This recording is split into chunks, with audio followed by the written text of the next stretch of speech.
Pretty Sweet. cool. So just to throw you guys off real quick, we are recording right now. We are about to go live. James, you are our official first guest for the Urban Platform. Welcome to season Cool. 2. And we're just going to start off by introducing each other. Aaron, quickly introduce yourself, and then James, go Sure right thing. on. So I'm Aaron. I am a third-year urban planning student at Concordia. I specialize in transportation planning. Recently, I have been working with the City of Montreal, assessing their mobility data. Also, I've been working on a project where we're looking at identifying and measuring accessibility across Montreal, but also across Canada. We looked at it specifically with PNUF in mind, but we're hoping to do this all across Canada in one day. Awesome. Cool. Thank you so much. James, go ahead, please. Introduce yourself. I'm James Lapointe. I self-describe myself as a recovering planner. 10 years planning and municipal experience across Canada, really. Majority of that was spent in Ontario, but the last 5-6 years have been out here in BC. Transportation planning was my shtick. Everything I did everything from roadway designs through to cycling, transportation demand management. Did I mention transit service routing, and service delivery scheduling, all the way through to new mobility, which was my most recent transportation gig for TransLink, where I worked for 4 years. So I dealt with mobility data and everything new mobility and tech in the planning sphere. So I'd love to talk with Aaron about what he's up to. So passionate about transportation planning. After 10 years of being in it, you're slightly addicted to it. Although I haven't been practicing planning for about 1.5 years, almost 2 years now, I still keep my ear to the ground. I just can't help myself. I just have to stay in the news, keep up with the news, see what's going on, and talk to all my colleagues, particularly in the Lower Mainland of British Columbia at TransLink and Metro Vancouver. But I'm sort of happy to be away from it currently. After about 10 years, you can also be a little bit jaded as well. So that's where I am. And it's 4:06 p.m. Kamloops time. And because I'm not working, I'm drinking wine. Go for it. I'm drinking water on my behalf. I think Mo has coffee or tea. Drinking tea right now. And apologies for the bad lighting. No, it's all good. You look great. I am using my phone because whilst we have an enormous computer set up here, we don't have a camera on any of them. Honestly, man, like even if you look at our setup, we're using microphones, which me and Aaron have the same microphones now. We got these from Amazon. We're using our laptops right now to record this. We're using Zoom as a recording platform, so we're not high tech either. As at the beginning of our podcast sessions, so like eventually, hopefully, we will upgrade. That's the beauty of starting something, right? Yeah, but we're very happy to have you on today. Thanks for taking the time from your afternoon, I guess, or early evening. Everyone's locked down. I got nothing else to do. Fair. So, just out of curiosity, where do you get your mobility news? Because like, there's so much news out there, and I guess that's a good point to start. Like, how do you go about getting this news and reading and consuming this information? Wow, what a great question. Well, I was actually reflecting on this exact topic or question you bring up today as I was sitting on the toilet looking at my phone. Because through basically Google News feeds and all of these algorithms and stuff, I still get fed the information that I was constantly and continuously either Google searching or looking up when I was a practicing planner. So that's partially where I get my information from. I also still I keep up on the sort of the urban transportation planning platform, leaning news sites. So partially, Metro Vancouver has a couple of them. You've got the Daily Hive. I don't know if they have a Montreal bureau, maybe. They got a Toronto and a Vancouver one, so they kind of keep up on the urban. They call it their section is called Urbanized. I keep up on that one. I used to frequent City Lab until they got way too into the politics and the woke brigade. It's just like, I can't read this stuff anymore. And then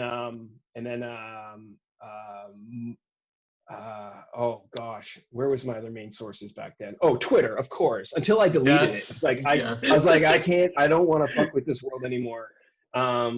Twitter, I got a lot of my news and my information from Twitter, which was a blessing and a curse for obvious reasons that you guys know how that sort of social media lens plays out everywhere. But it was good because I got to see a lot of the idiosyncratic sort of real world applications of what at least transportation and new mobility things were happening in the world. It really helped dive deep into the Silicon Valley-esque world of new mobility, the scooters and the Ubers and that kind of world. So that really helped give me a sort of really inside baseball perspective of what was going on with new mobility in that space.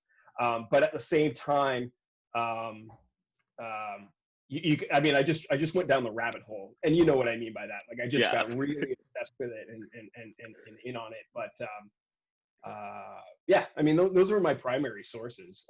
I mean, in the world of planning, you can't go to cbc.ca/news and get, you know, in-depth planning perspective news and stuff like that. But I think I was also, you know, I call it practicing. I'm not a doctor. I was in the planning world at I think a fairly high level of what you might generally refer to as in the world of planning. It had a bit of a platform. So I mean, people know of Vancouver, obviously, for the reasons of its planning world, and at least with TransLink. The organization definitely has a brand and an awareness in transportation planning sphere. So I think that a lot of the news that I was able to gather was basically from the people who were making the decisions on how these services would play out. So it's not necessarily that I had to get some news to see what Uber or to see what a new mobility this or that was up to. I just called the people who were in charge because I was dealing with them. Right. So it was a fun world of you know, what you might consider to be leading edge sort of transportation planning. Awesome. Awesome. And James, one of my other questions to you was, so what sort of got you out of the planning world? Because I remember you and I having private discussions on this, and I really wanted you to present this information on the podcast. Sure. Be as transparent as you want, man. Say it however you want to say it, because we love this. No problem. I'm an open book. Let me sort of put it in a caveat here. I think that in the professional planning world, I was a little bit of an outsider. I was certainly a rebel. And what I mean by that is that I had no qualms about really speaking truth to power, if you will, or really sort of casting doubt on a lot of what policy decisions that are being made that I just disagreed with, that I just didn't think were really up to the interest of either the organization, the general public, or the organizations that we were working with, aka other municipalities or businesses. So just let me get that out of the way. And I've already forgot your question. Too much of this stuff. Sorry, what was it? It was.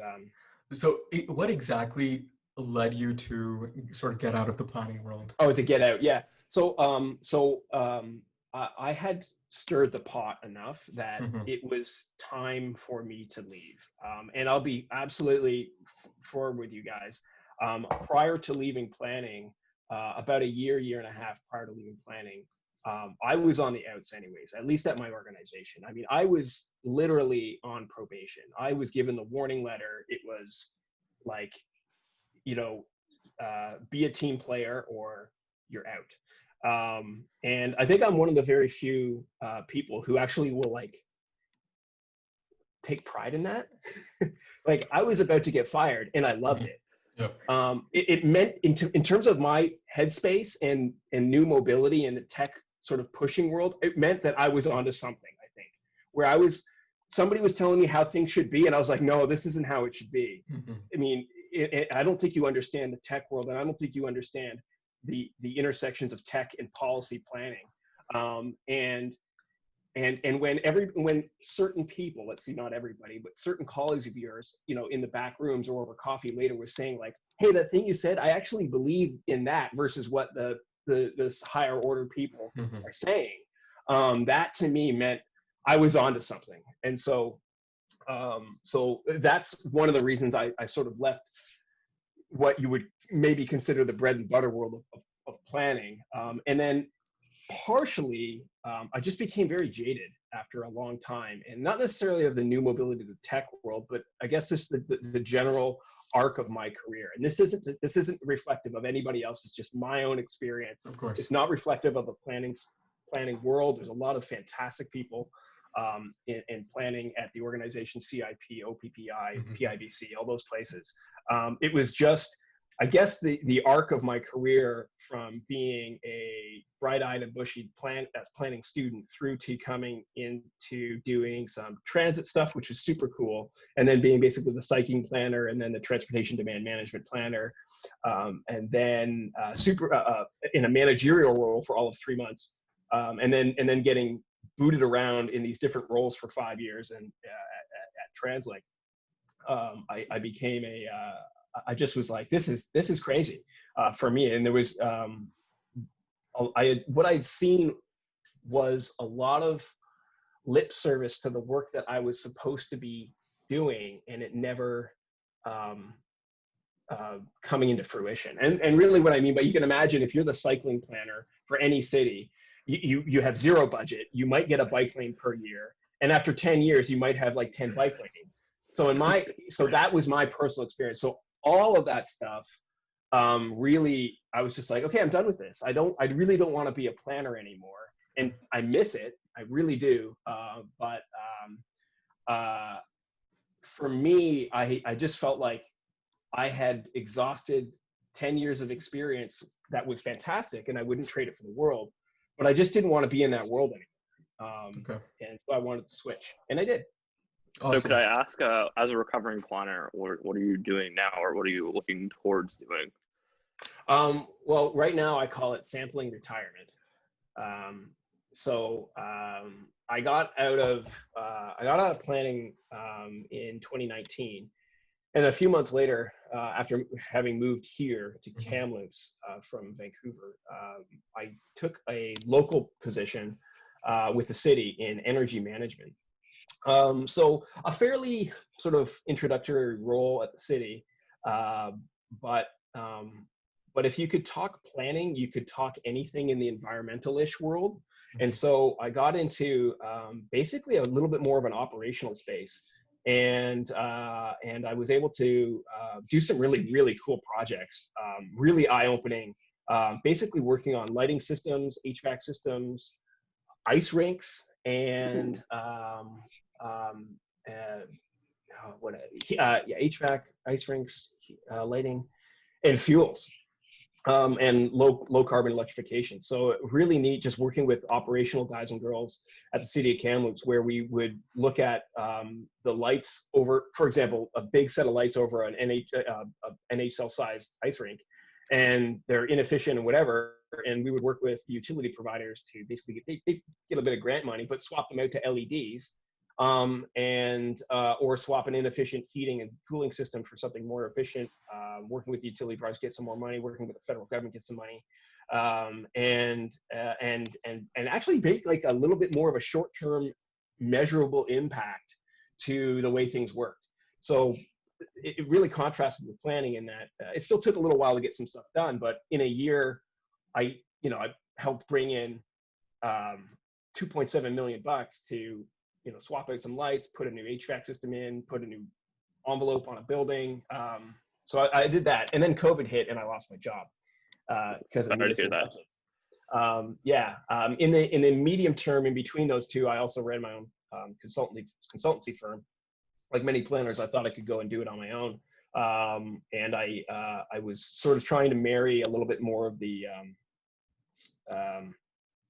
new mobility tech world into some real life demonstration projects. I've hit the pause button on that since then. sorry, I'm bleeding. I cut my finger earlier. No worries. But right now I am unemployed. I am not seeking work. I have a baby on the way come March. Congratulations. So Congratulations. thank you very much. Yeah, my wife Cheers. and I are just, hey, yeah, cheers, yeah. Cheers. My life's over. No, we've got a kid, and we're really, we're lucky enough to be able to take some time off right now and just enjoy the calm before the storm of a newborn. So we're just pausing right now. I intend to get back into it after sort of paternity leave, if you will. I guess it's not leave if you're not working, but I'm like back into it by back into like the operation side of things, or planning consulting, or you don't really know yet? I'm not entirely sure. I think I'd like to dabble in planning a bit, but in a very supportive role, where if there's a firm somewhere or somebody needs some help with something, I'd love to, if they need to farm out some help, I just sort of do that quietly off to the side. I'm really sort of reinvestigating what my future role professionally looks like. I'm actually signing up to do an MBA here at the local university, but I'm not going to do it remotely. I can't do this in an education environment. I noticed I saw one of your podcasts that you were discussing the challenges and opportunities of online learning, but I just can't do it. It's not for everyone. It's the two of us. It's difficult. Yeah, it's totally fair, and I think that seems to be that seems to be the consensus amongst all of the major institutions. So once that comes back, I look forward to beefing up some of my business chops. I'd like to maybe dabble in the planning world in that, but really the last 3 years of my life have been pretty extraordinary in that my wife and I have started a business. She's a medical practitioner, and we've structured her company, and are looking forward to structuring her company. Company's already structured as a larger sort of corporation that can earn additional revenues and income for us through other functions. So I want to be able to take the incorporation, and I mean, this isn't what's going to happen, but it gives you an idea where we have revenues that we have profits that we don't necessarily to claim as income, but we can invest them either in the stock market, or we can invest them in other companies, or we can buy a Subway franchise, whatever that is. So that's part and parcel why I'm keen to get an MBA, is so that I can talk the talk a little bit more on the business side of things and understand how to take $1 and turn it into $2. Awesome. And honestly, Aaron, I thought I was the rebellious one in this Zoom call, but James, you just shut me down there. So James, no, I didn't mean to. It's really interesting because Mo is really into the business side of things, and I'm more into the new mobility side of things. So it's interesting to see. I mean, it's not like directly linked together, but it's interesting to see one person who's combining both of our interests in a way. So yeah, that's really cool. That's cool. You guys have a unique friendship that way, because I would argue, in fact, this is sort of, I think, what got me in trouble a lot, is that the influx of the new mobility wave over the last 3-4 years, basically since 2017, have been driven by business ventures, right? And by venture capital and equity firms. And so the products and the services and those that support the new mobility aspects, which are, basically, carpooling on steroids, Uber, which is just taxi with an interesting, user interface and payment platform, scooters, scooters, and on-demand transit, which is sort of same thing, kind of deal. But all of those, the companies that are operating in that space all have to make money, or they're not businesses. And the intersection of profitability versus operational yearnings of municipalities and regions and transportation authorities that sort of want these services to do certain things, versus their ability to actually make money in the real world was fascinating for me to sort of be at the front line of the policy arena in that space, and go like, okay, well, if we do this, the company's not going to operate here. Like, they're not going to want to put these scooters in the middle of nowhere because they don't make money. So if you guys have opportunities to really hash out that in an academic setting, I mean, all the more props to you, because you're in an isolated environment where you're allowed to have those conversations and really ponder whether that works or not. In a municipal or a transportation authority, you're not really allowed to, because you're not really allowed to cast doubt on the ideas being presented, especially from upper management or the politics involved. So I'm kind of jealous. Yeah, it's kind of nice to have no budget when we're doing our project. Like, we don't talk about the monetary concept at all, which is interesting because it's an important part of it. But last semester, we were working on a grill park in Montreal's Mile End. So basically, it's an abandoned parking lot near Ubisoft and Microsoft headquarters. And the city came to us and they're like, we want you to make a mobility hub. And we're like, what does this mean? What's a mobility hub? And they're like, we don't know. We're asking you to envision it for us. And we're like, well, that's a daunting task. And we're like, where do we look for inspiration? And they're like, there is no inspiration. You're making up the inspiration. You are the inspiration. You are the inspiration. And we're like, Yeah. well, this is a daunting task. And it was really funny because a week into it, it was happening at the time when Lime scooters or jump bikes were around in Montreal. And it was literally a week after they came to us, and it was the head of new mobility for Montreal who came to us and said, this is the project you're working on. A week later, the city of Montreal said, we're banning these services. We don't know how to integrate them properly. So our big challenge was finding a way to integrate everything together. And that's where we got stuck quite often. Mobility hubs, I have opinions of mobility hubs. They're great. I think if you can marry transit with a bike share service that's sitting there and have designated carpools, and a taxi, Uber pickup drop off space, and then the local, bus service as well. That's it, right? Like, I don't know what else you want me to do, right? You want me to put in some drones? Like, I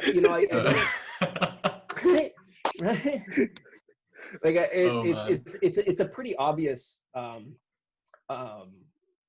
concept. I think, whether there's a winning formula or not is really dependent on whether the services can be used at a location, and whether if they can be used and it's sort of orchestrated in partnership with the private sector, whether they can make money in that space. But yeah, there's examples of mobility hubs all over the place, and I like your point where you're like, well, what do you mean by that? They're like, you tell us. I'm like, okay.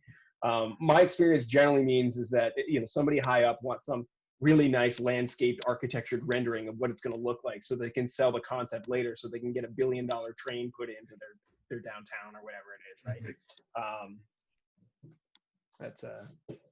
That's what I. Aaron, do you wanna tell James here about the scooter story when they were initially around? I have so many scooter stories. Tell me, please. I haven't had this kind of chat. You're gonna laugh. You're gonna think we're crazy. So I went to Tel Aviv, which was like right on. the birthplace of scooters, where like scooters are just everywhere, and people seem to understand how scooters work. And so I went like in August 2019, and I come back and I hear about it in Montreal. I'm like, wait, I've been living in Montreal for 20 years. Why have I not heard that there's scooters in the island or nearby? And part of it is because I live in the West Island, so all transit options tend to ignore me. So then I find out that we're having it in Montreal, and I'm like, oh yeah, I can see what the problem is. The problem is we don't know how to store them properly. They're just going to be thrown on the street in the middle of parking lots because nobody's going to take care of them. Like, what's incentivizing people to take care of them? And it was just an interesting experience to see that that's what actually ended up happening. The city played around with putting like designated scooter spots and designated line bike spots, but then the batteries would die on the scooters and nobody would be charging them. And in Tel Aviv, I was told that people brought them up to their house and charged them. And I'm like, whoa, this is a novel concept. Okay, so they're charging their own scooter and then they're just using the scooter bringing it to work and charging it at work. Here's a device. Everyone have a free scooter. Like, Yeah. you only pay for when you're using it, but keep it at home. But where if you it can't charge make it, any money. if you charge it, you have more incentives to use it. Like your next ride would be free because you're doing them a favor of charging it. I see that. Okay. But I just found it interesting to see like the scooters all over the street, and in Tel Aviv it was accepted. Nobody's like, this is weird. Why are there scooters everywhere? In Montreal, it's like, God forbid there be scooters on our street. I almost tripped on one. Literally just walking on the sidewalk. I'm like, wow, yeah. okay. Oh yeah. This green thing was sticking out. There's an interesting dichotomy because you can look to the Amsterdam and the Copenhagens, and we all know why they're famous. But when it's not necessarily a shared use system, but the bikes are just everywhere, right? And there's a general, the social contract is that you basically leave it in a space that isn't going to get in the way of anybody, and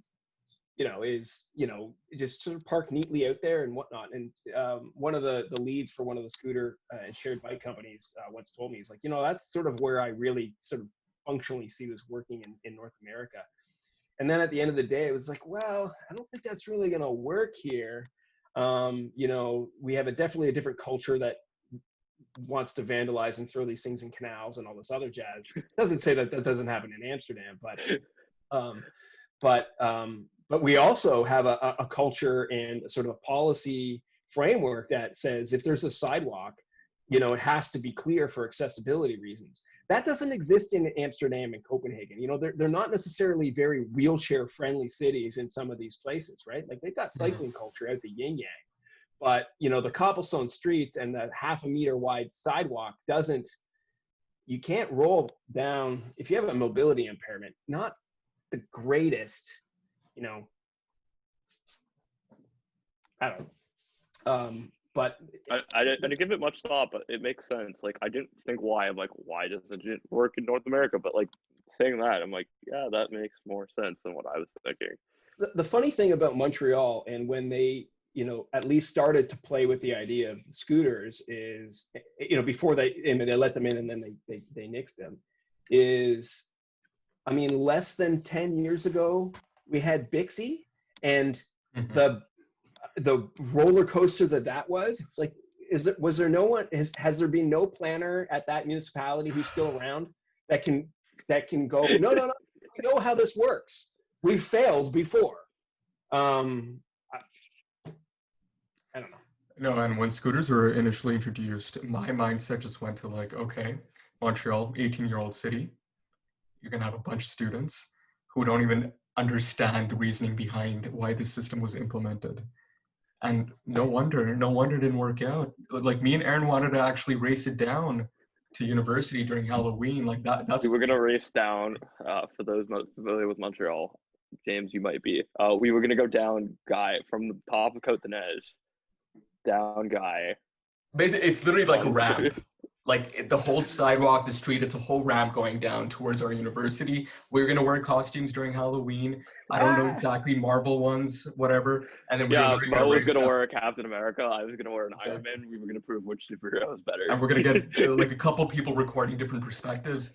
We were gonna make a whole show out of it, but I think we talked the talk more. We didn't actually do it, which I kind of regret now.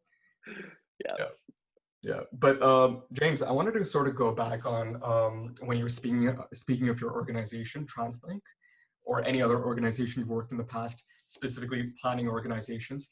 How is communication between employee to upper management? Because I remember you saying that you trying to point ideas or you having a different perspective wasn't really appreciated. Now, but was there open discussion, or was there just like, no, has to be this way and that way? Sure. I think my experience is unique. I think a lot of planners will have an opportunity to work for a number of different organizations over their career. I happen to have the privilege of working for, I think, about 4 or 5 in a very short period of time across Canada, doing all kinds of different things. So it gave me a bit of a unique perspective. And when I'm not not poo-pooing on the organization known as TransLink. Of course. I mean, this is open dialogue here. This will go up on the internet. Anybody can find it. I want to be careful with what I say, because I'm not trying to paint them in a bad light. Of course. I'd rather point myself in a bad light and take it on the chin in that way, rather than maybe it was me versus the organization, not the other way around, sort of thing. What I found a unique situation at TransLink. TransLink is a giant operation. It is the alphabet to Google, if you will. They've got 5 different operating companies: a bus company, a rapid transit line company, Canada Line, which is contracted out to a major conglomerate, West Coast Express, and the water taxi service. Yeah, sea buses. Yeah, and they've got it's massive. And so you could think of TransLink as the administrative sort of headquarters, the corporate headquarters. All of them have their own presidents, and then you have the CEO at TransLink. When I was there, there was, in a year and a half, we had 4. It was just a transition period. The most recent one, who's been there since 2016, is now leaving in February. So it's an organization that kind of has a lot of turnover in terms of senior leadership. I definitely saw a number of vice presidents come and go when I was there.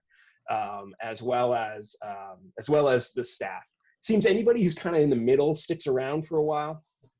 So I think that's partially one of the reasons why communications up the chain of command is kind of so poor, is that a lot of people are just juggling things all the time, busy schedules. If you look at any director's schedule for the week, you're like, when do I get a chance to talk to this guy? 3 weeks from now? That kind of thing.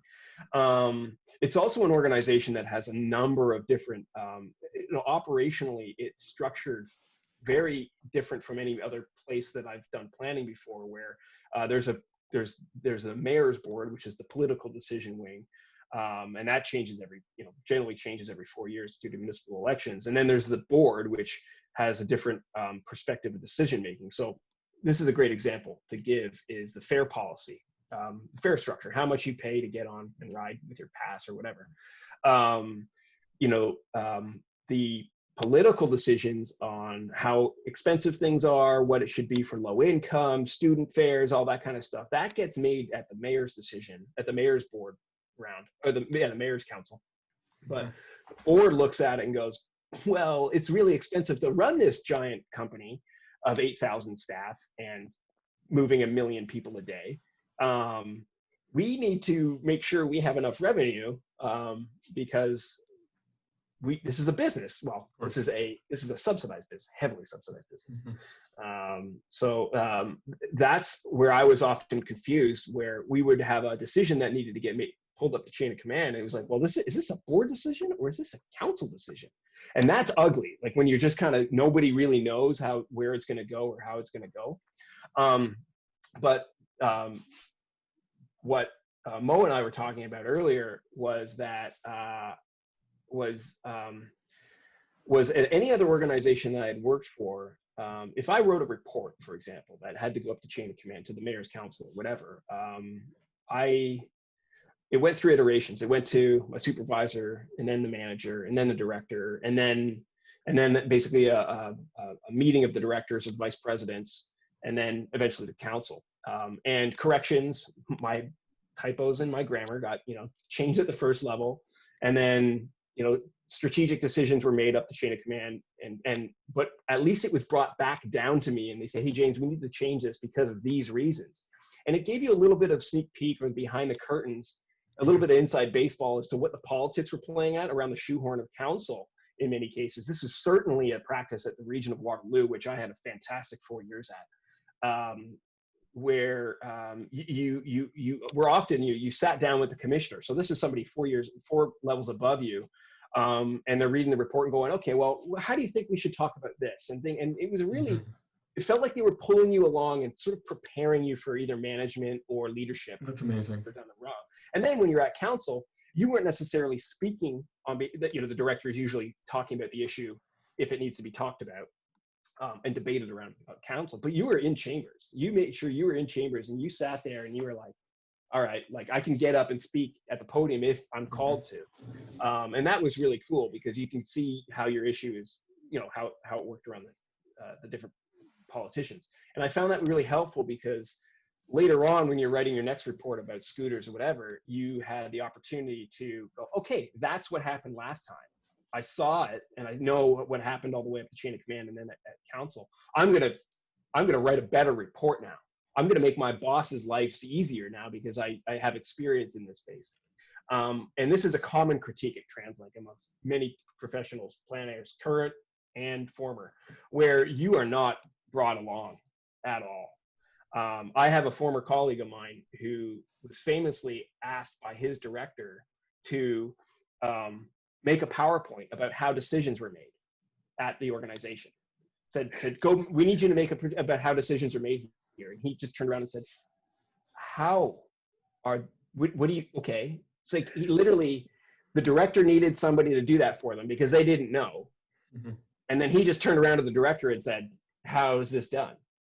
And I don't think anything ever happened with it, but you know, it was one of those things where, you know, this professional planner next to me is turning around and going like, can you believe this? Like, and I mean, if you're a professional planner in a small municipality, private practice, whatever, you're going to find these examples all over the place. And they're probably going to be more common than not. Mm-hmm. And if I can bestow some elder knowledge onto young planners is that, just be prepared for that kind of stuff.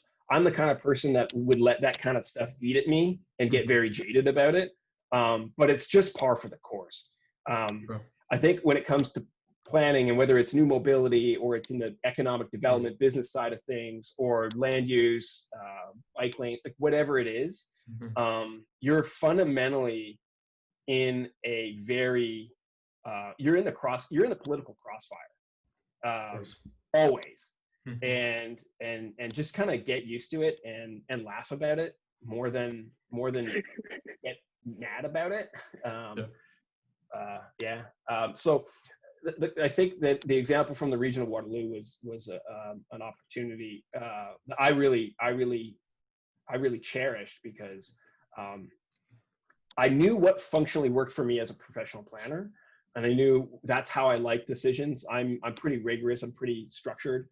I follow work plans generally to a T. I like timelines, deadlines, that kind of stuff. I like deadlines, right? Like, wow. But that worked for me. And I knew going into other places what worked for me. And sometimes, you know, an experience that you have with comms like that, it just doesn't happen at another organization. And I don't think it happened very much at TransLink because secretly, I don't think any of the senior leadership would ever tell you. They know that they want it to be that way, but the nature of the beast by having two different, you know, a business wing and a political wing, and being in, you know, basically the front news every other week, and it just being such a beast of an organization that they just kind of go with the roller coaster. They don't necessarily want it to be as structured as that. Not that they want it to be as structured as that. It's just that it can't be. And some people can thrive in that kind of environment, and some people can't. And does it have? Yeah, sorry. I just wanted to quickly say for the students watching this episode, keep in mind everything that James just said right now. This is valuable information for your future as planners if you decide to pursue this as a career for everyone in our program right now, or anyone who's interested in joining this program. Aaron, please ask your question. So I was curious, is it because it's the nature of new mobility itself, or like would it be like if there was another corporation that was doing something similar with heritage buildings and they had the two wings that it would be doing this? Because like from what I understand, it's hard to work with new mobility because either there's no budget for it, or there's like the budget that you want isn't actually there, especially for new mobility projects. Right. And a lot of it's like, we have to see what the timelines are like. We have to see when the product develops, and then we have to test the systems. And then after testing it, we have to do a bigger scale test. So does that have a role in it? Partially. So new mobility when I was at TransLink was brand new. My role at TransLink was, I had 3 managers in like a year and a half. I had 5 different job titles in 4 years. I was a policy planner of transportation demand management, and then I think it was I can't remember what it was called after it was so many, and then there was mobility innovation, then it was new mobility innovation, and it was just new mobility. So things were like changing because I mean, new mobility is the Wild West right now, I'd say, especially in the planning perspective of organizations, municipalities, large bureaucracies trying to wrangle what to do with these things. And you can see that because not like Calgary, Montreal, Vancouver, smaller municipalities, Seattle, Portland, none of them have the same way of doing it. It's all very different. And that's partially that's challenging from the business side of things for an organization, say Lime or Uber, to have to structure their business operations grossly different between different cities. And actually kudos to the TransLink New Mobility team and the leadership, Andrew McCurran in this space around Uber. They amalgamated a lot of the policy requirements and the regulatory requirements for ride hailing to be orchestrated via a regional lens so that the business license requirements in Port Moody weren't the same as Port Coquitlam, or we're the same as Port Coquitlam. We're the same in Vancouver. And that, I mean, from an Uber perspective, that would have been amazing. So that's partially it. And in the new mobility space, to your point, yeah, there's a lot of like, here's the concept, here's the pilot phase we want to test out, the sort of the smaller rules around it. Did it work? Did it not work? What can we improve? Then create the more longer term strengthened policy around it, and then run it as a sort of a permanent program after that. So yeah, you had to go through a lot of iterations in that space. And in new mobility, I think in a lot of municipalities, Aaron, you referenced not having a budget. TransLink was unique. I mean, our team had $3 million. I mean, this was an organization that I thought I had a lot of fun with for a good portion of time, because I had been in these transportation demand management and active transportation and rural transit system sort of operating budgets where I had nothing. You know, I had $50,000 a year if it was a good year. And then all of a sudden to be in a team of 5 people with $3 million and basically saying, go have fun with it. I mean, wow, right? Like that was a unique opportunity. The problem is that because we're such a large bureaucracy, we couldn't spend it fast enough. I mean, 5 people in a municipality with $3 million to go have fun with, we never spent it. We never spent it. How do you spend that kind of money on pilot projects? You cannot go through procurement and legal and contracts, and of course you just can't do it. Anyways, I'm not sure if I addressed all of your points there, Aaron, but I think that's a pretty good synopsis. Yeah, sounds good. You covered it. Yeah, and speaking about new mobility, I did some research before this because me personally, mobility and transportation are not my main fields of interest, but I'm somewhat interested in the topic from what we've learned in class from my own personal research. So just wanted to ask both of you guys, and then I'll answer this question last. What are some new mobility projects that you're looking forward to in the future? And do you think these projects, the problem with our society right now is that we see a lot of people speaking of these projects, having ideas of these projects, but implementation is not the easiest thing regarding these projects. What are you guys hopeful for? Aaron, we can start with you. What are you hopeful for in terms of new mobility and a specific project that has raised your interest, or a project that is upcoming? Okay, so I will say that I was excited by Sidewalk Labs a year ago, but unfortunately that's not happening. I was very excited for that. Yeah, I remember that very clearly. I must apply for a job with them. So I was very excited by that project. There was some mobility aspect to it, but it wasn't really clear what that mobility aspect was, but it was somewhere in those 134-page documents that I've somehow read. What I will say though, and this is based on my interests and like what I study at the end of the day, 2 things. First, I'd be more interested in linking mobility and making it new mobility to human concepts. So Uber and Lyft are doing great jobs through their applications, but other companies have to follow suit and make the apps more rewarding. Like I always think of Pokemon Go. In my head, Pokemon Go is a fantastic game, right? Pokemon fans may not love it, but like as an urban planner, I absolutely love Pokemon Go because it got people out and about in the city. They were going around walking to places that they never went to go that pokey. I absolutely agree. Right? So I would like that aspect to be incorporated in future mobility and new mobility tools, because I think that would motivate more people to Okay, use dive a little deeper into this, because you actually piqued my interest with this. Now, are you saying like let's say I was a citizen who didn't really, I didn't really have an incentive to use public transit, right? And look, your point of Pokemon Go, I love the concept of Pokemon Go. I'm not a Pokemon fan myself, but I just loved what it did. I love what service it provided. Now, what types of services, like, are you talking about like applications or games, to be specific? Yeah, like applications and people games out? that link to new mobility. So Okay. for instance, if it's a matter of going like, okay, let's take like transit, for instance. If it's a matter of increasing transit ridership, I don't know. There's like all these apps where it's like, oh, if you drink X amount of cups of water a day, your plant will grow, right? And people are all like, yes, I don't want to kill my plant, so I'm going to drink more water today. What if it's like, well, what if you walk to the metro and then took the metro and your plant will survive, right? Or something along those lines.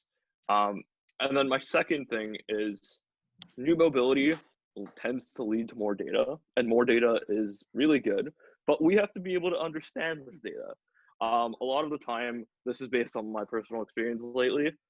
It's hard to accurately identify what's happening in the data if you don't understand the data itself. So it takes some time, and it takes some time to dig into like, what does this column header mean? Because chances are it's not really available. Like I was working with the Montreal Origin Destination Survey, and it's like MFBXP, and I'm like, what does MFBXP mean? And it's like the expansion factor, and I'm like, what is an expansion factor? Or I was looking at like the SPVM, so the police's accident data, or like the number of cars going through an intersection. And I'm like, to somebody who's unfamiliar with this data set, it took me a while to be able to understand what's happening so I could extract the information. Of course, yeah. So I would like to see in new mobility companies, especially sometimes where it's like finding Uber data is close to impossible unless you're ready to pay for it. So I would like to see that data more and more. And I would like to see more and more tips on how to use that data, because it does get frustrating when you can't really access it and you don't know what's happening. Definitely. And you know what I've noticed? Even recently, I had a whole project using RStudio where we had to, basically we chose the topic of bike ridership in Montreal, whether it increased in the last 10 years from 2009 to 2020. And just, you have to have the knowledge of how to break that data down. And in terms of coding, you have to do your research. That's one thing I've noticed, right? Like you can learn the basics, you can learn the fundamentals, but to dive deeper, you have to do your own research to extract this data properly and make sense of this data. So they'll give you data, but you won't be able to make sense of it right away unless somebody already made sense of it for you. Now, same question goes to you. Yeah, I apologize. All this new mobility and tech stuff, I got to charge my phone. Go for it. I'm just trying to find a USB-C and where I can plug it in. Hey man, if you need to go get more wine, you need to go use the wash. No, I've got a tech setup like no other here. I love that, dude. I noticed really it. Cool. Another one here, but I did nothing to plug my phone in with. Yeah, I'll be back in 1 second. No, sorry, it's not very professional of me. No, go for it. We'll just have our side talks. So yeah, and for those who are wondering what new mobility is, I don't want to say there is no definition, because it's new mobility, right? So what I will say, and like often, this is what I was told in history class, like, how do you define a Canadian, not American? So how I'm going to go about defining new mobility is it's not traditional mobility, but by that it's like not based on individual cars. So, or individual modes of transportation. It's heavily based on collective modes of transportation. So that's where I'm going with it. Like, for those wondering how to define new mobility, it's like collective modes of transportation and not traditionally based on the automobile. I mean, yes, Uber and Lyft are based on the car, but it's about the ride sharing, and it's about being a group and a society. Yeah, and honestly, guys, like, look, when we're doing this podcast, we sort of get lost in our thoughts and we go on some major rants, and we have a lot of fun with it. And some of you guys watching are like, what are these guys talking about? We've gotten quite a bit of that, right? So if you have any questions to myself, to Aaron, to James, who's on this episode today, please just go in the comments, ask the question. We will answer it. We appreciate questions, and we are just trying to share knowledge and trying to learn from each other at the end of the day. So James, you ready to go? Yeah, I think Aaron and I are kindred spirits when it comes to the data space. I was just actually taking a couple of notes down because I wanted to hit on a couple of things that he said. I agree. The UI is very important when it comes to the human interface and the applicability of these types of services. What you'll see, why some of these services are quote unquote so successful right now is mainly because they've got an interface that makes sense and it's super easy.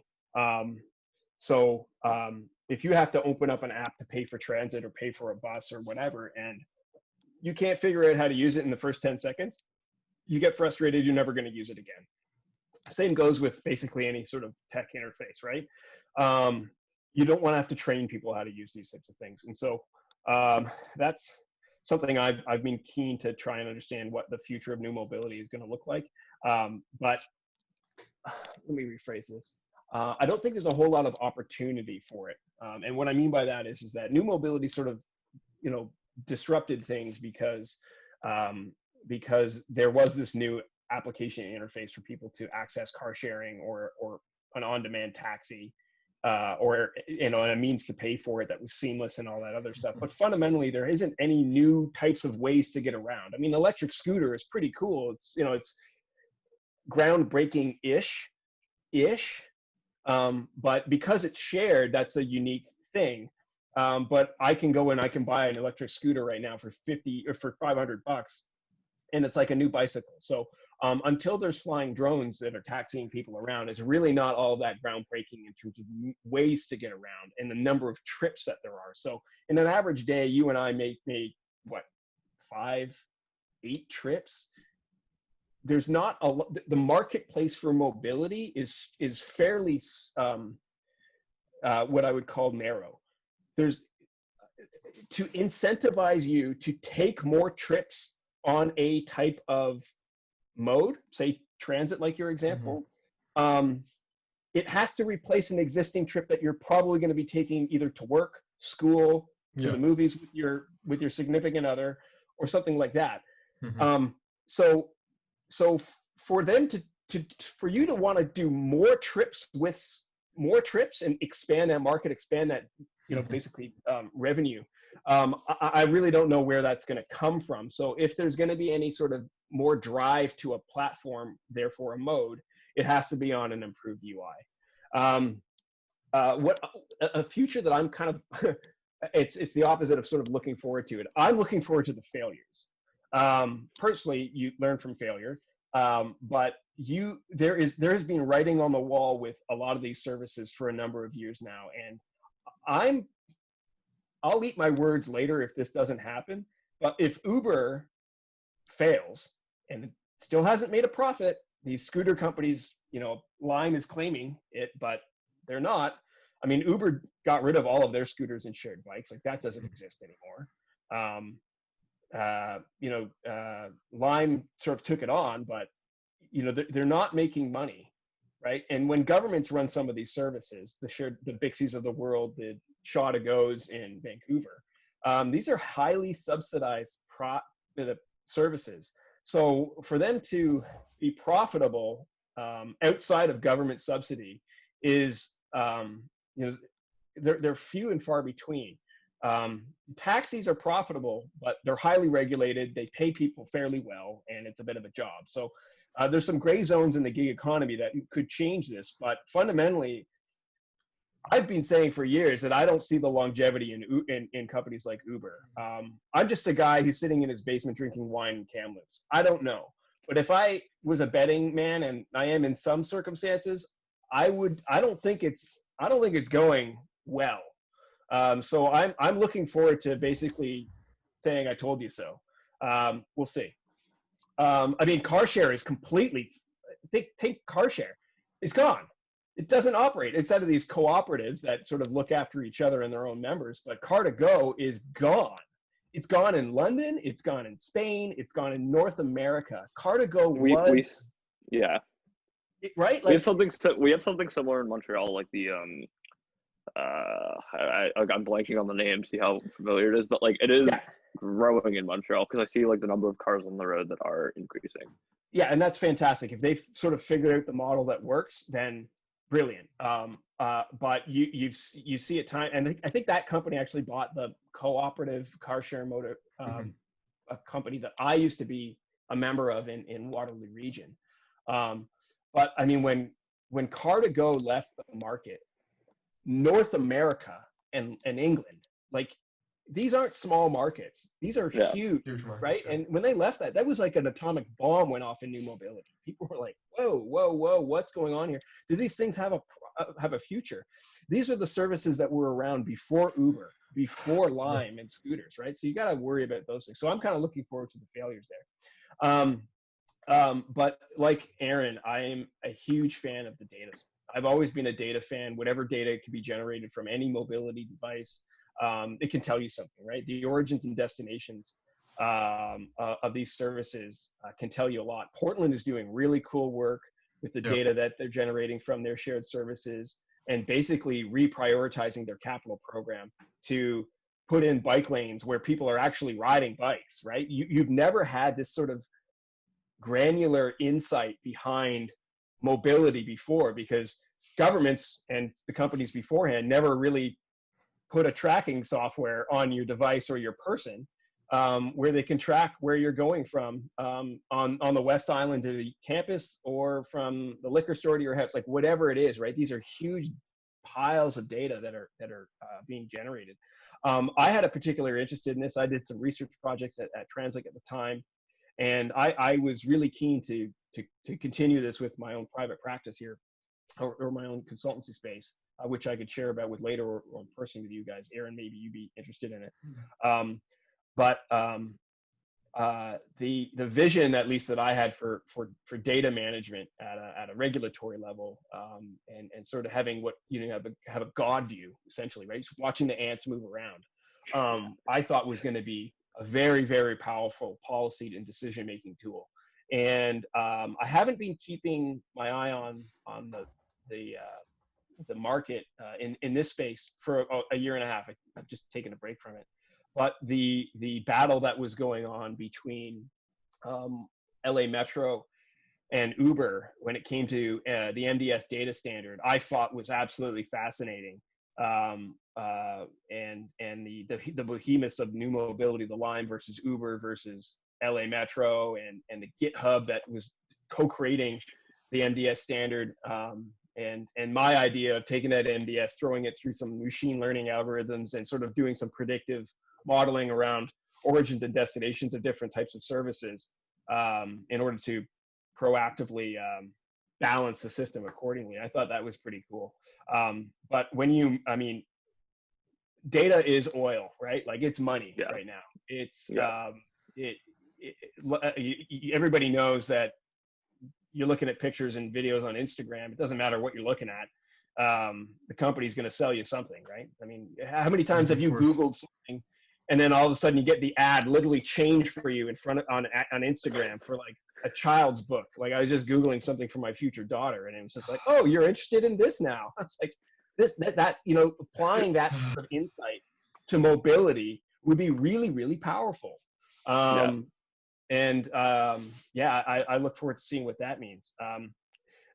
Sort of the data space and the incentivization and failures angle, the whole mobility as a service concept, which is being touted for 3 years now, the sort of the one app to rule them all the payments, all the processes. I still have significant hesitations on what the future of that looks like.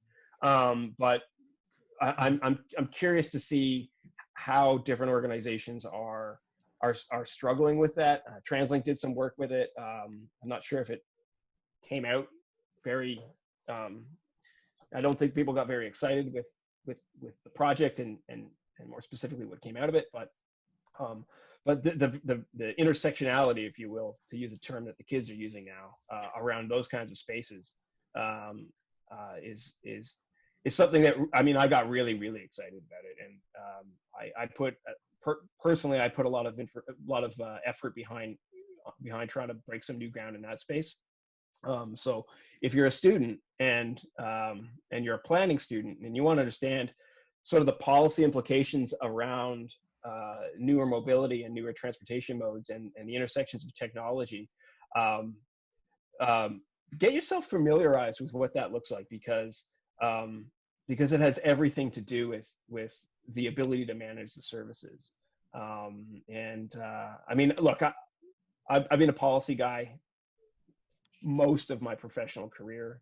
You know, I started making cycling maps as a junior planner, and all of a sudden, so many years later, I was trying to develop the fundamental policy behind what to do with millions and millions of data points around all of these different services.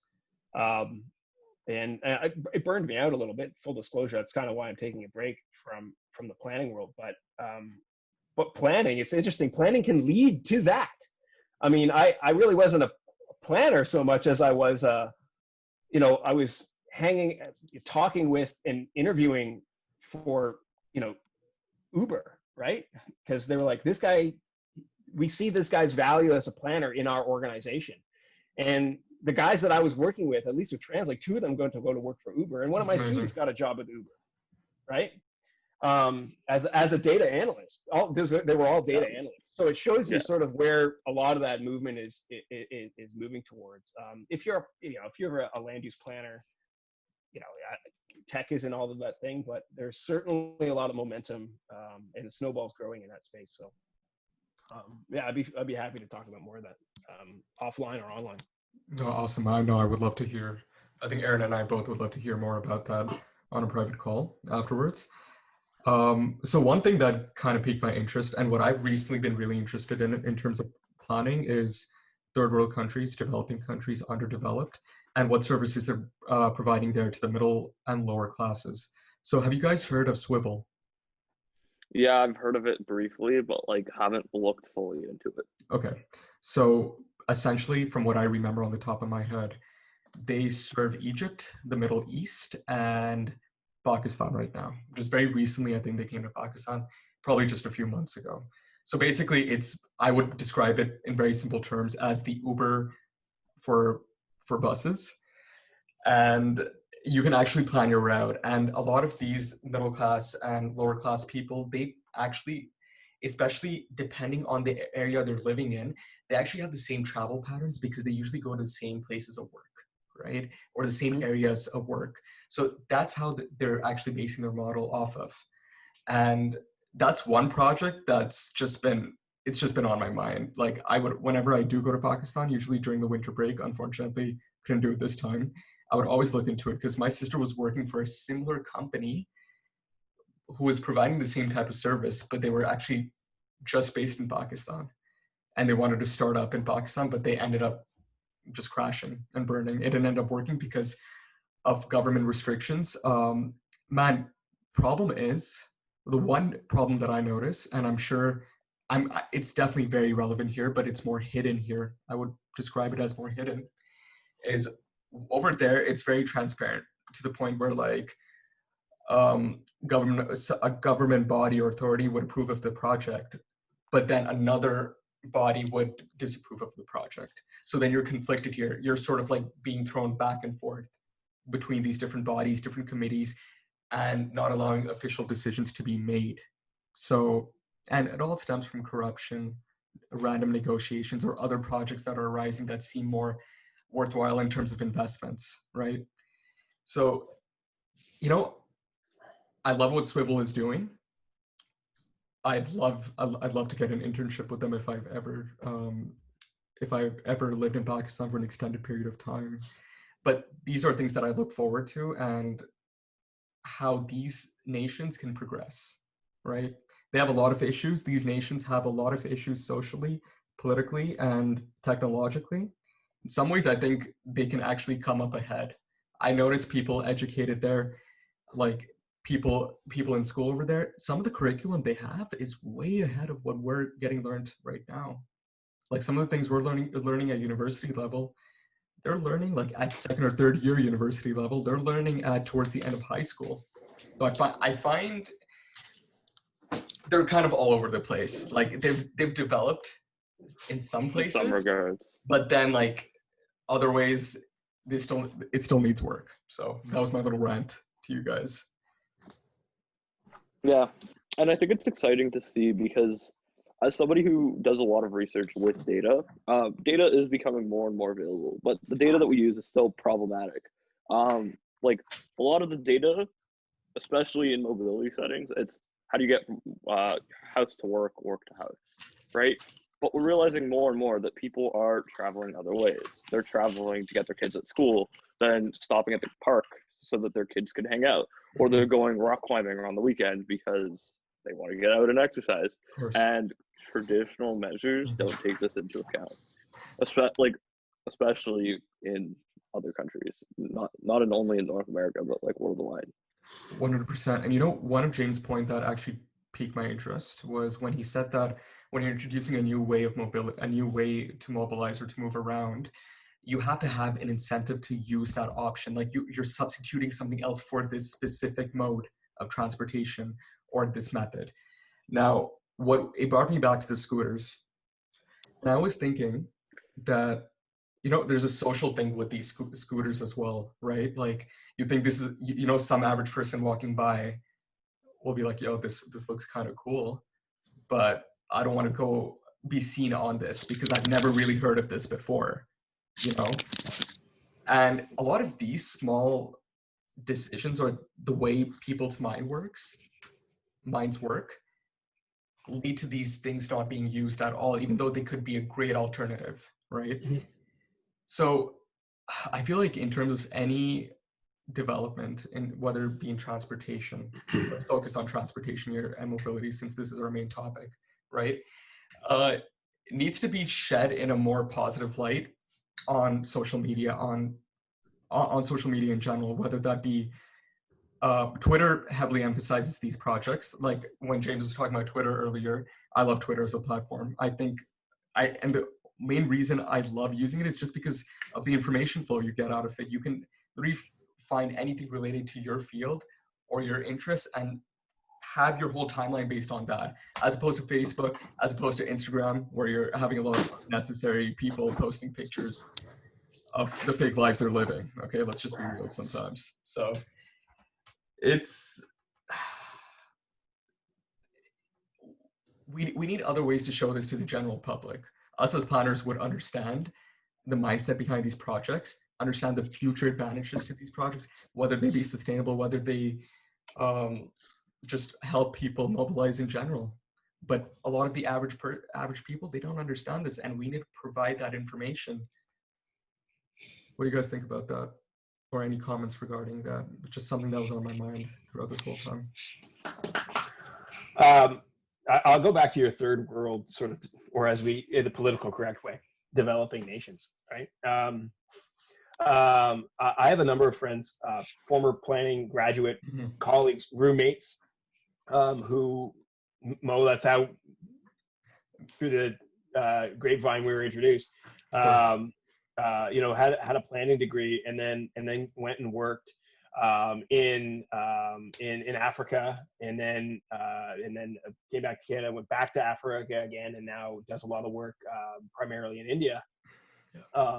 And I mean, he was a planner, right? And he got to see a lot of that work there, and now is pretty higher up at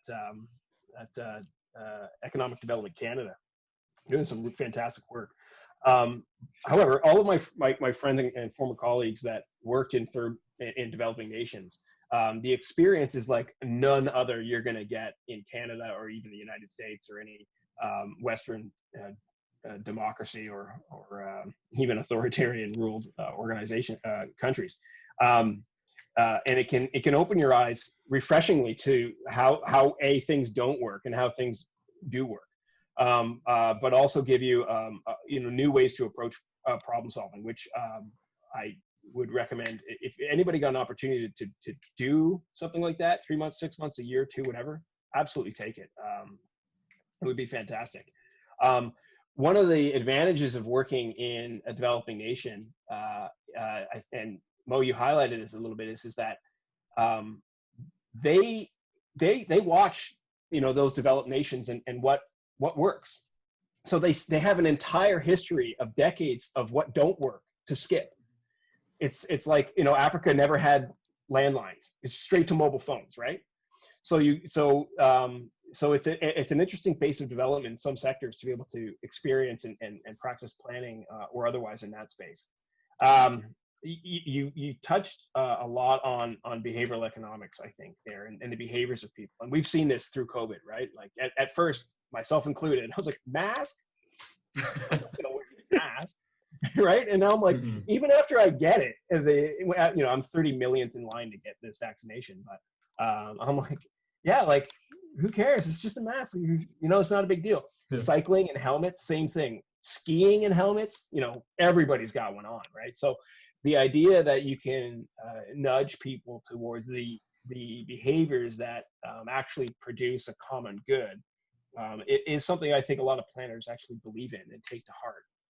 I did a little bit of work, TransLink and otherwhere, around behavioral economics and how to try and incentivize behaviors to nudge them towards carpooling or taking transit or something like that. So if planners ever really want to get an idea of what that looks like, I suggest sort of reading up on that and understanding the motivations behind making decisions that are outside of your common everyday, you know, wake up, get in your car and drive, right?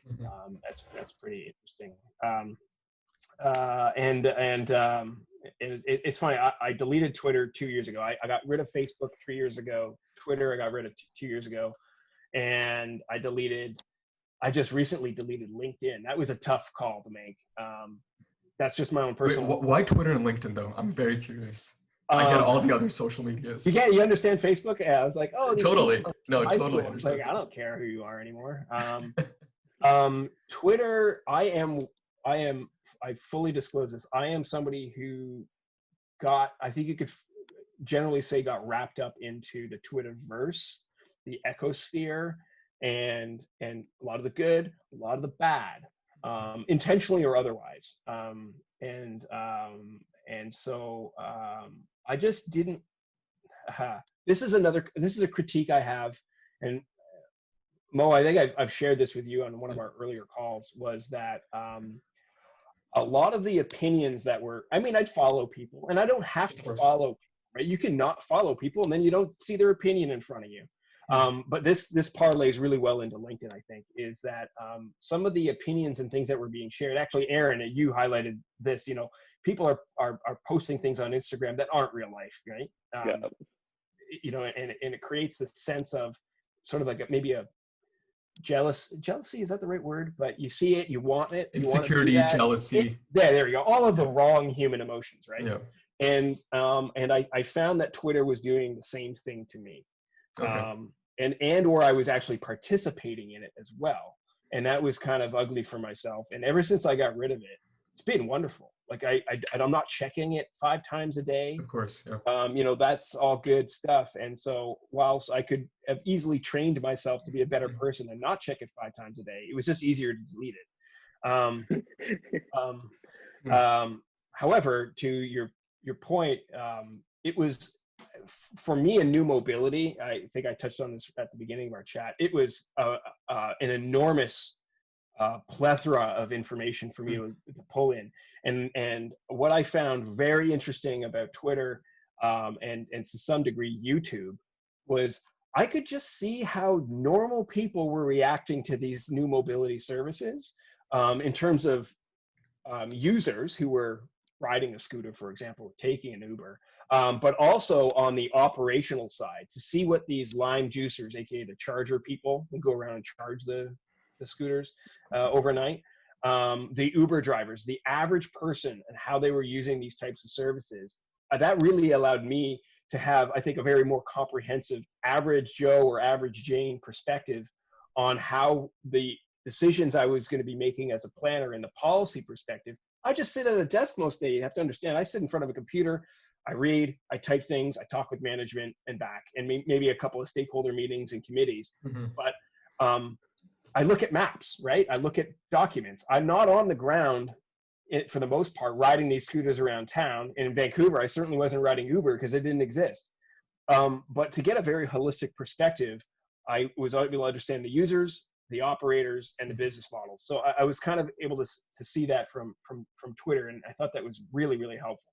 But I got rid of it. And LinkedIn, I finally just got rid of LinkedIn because it just seemed like it was the next domino. And especially after watching that movie, what's it called, The Social Dilemma, I was like, I'm out of here.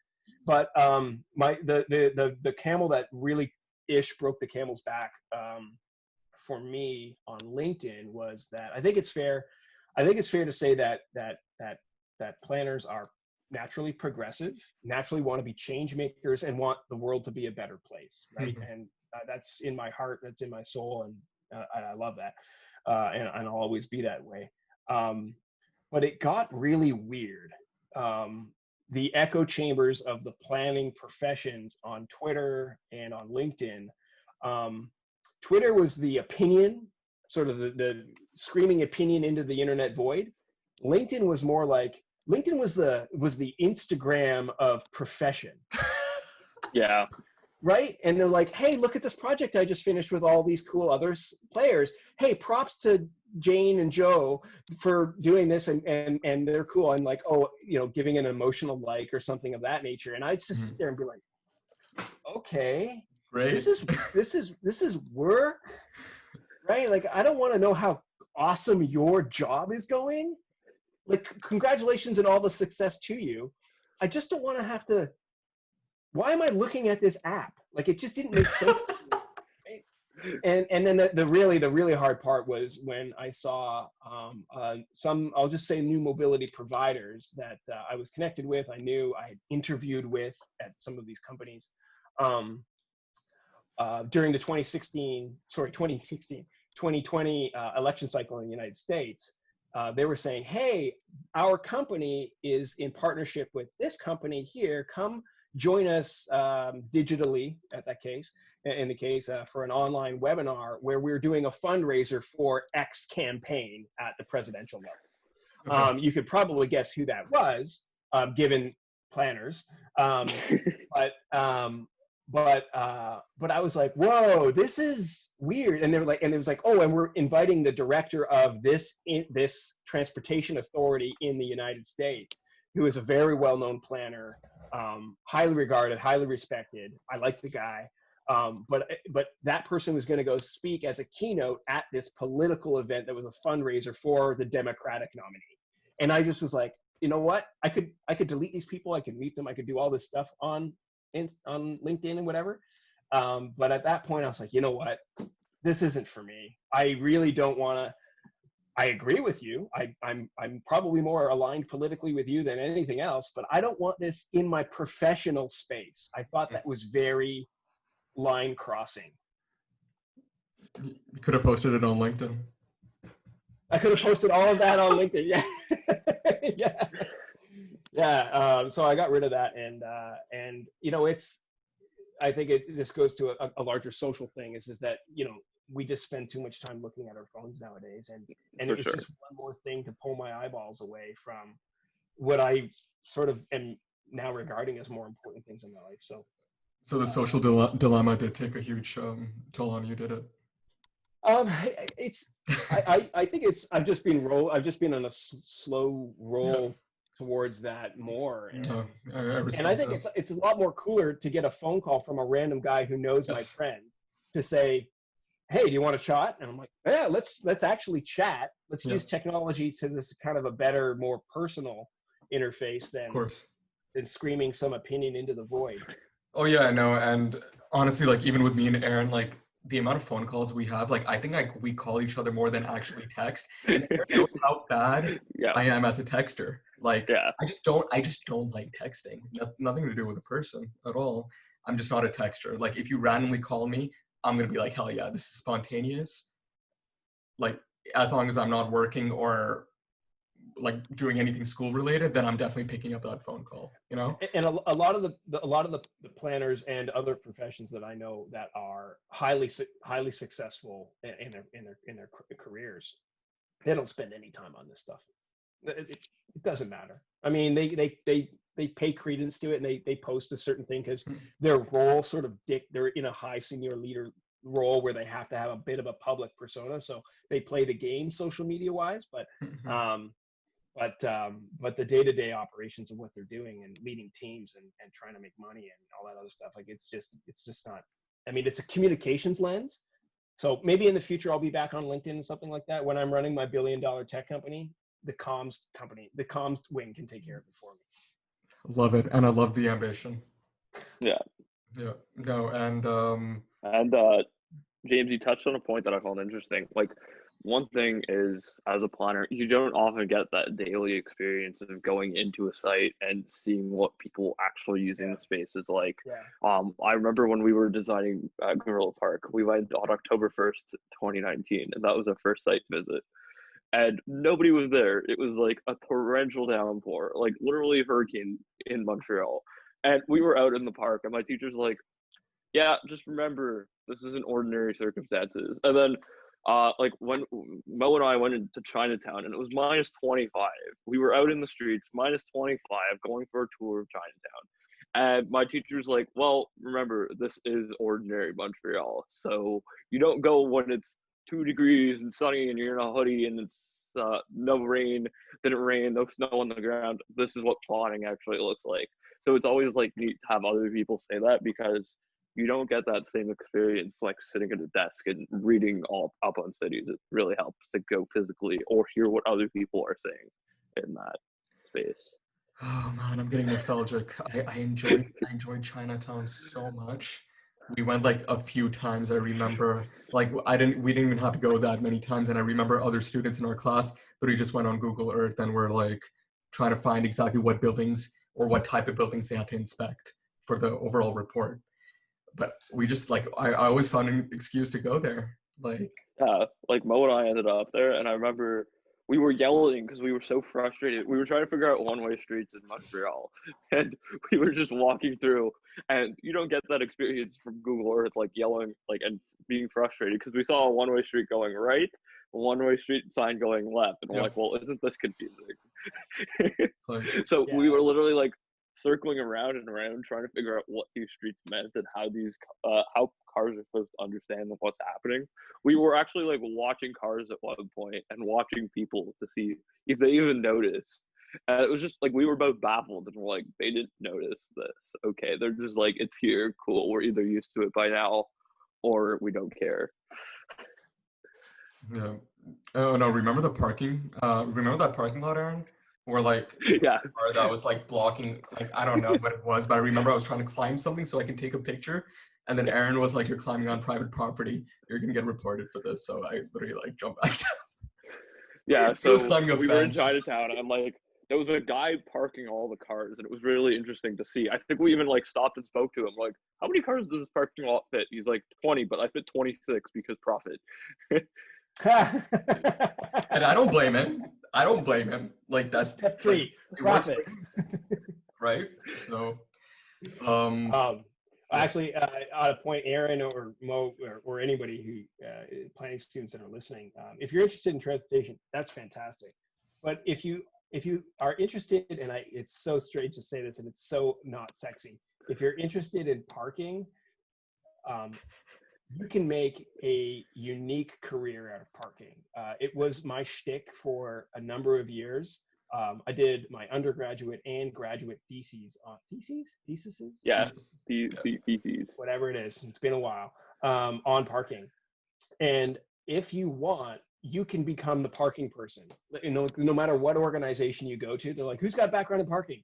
You, go. And it's actually pretty simple to get a background in it, because there's a space or there isn't a space, and it's occupied or it's not. Mm-hmm.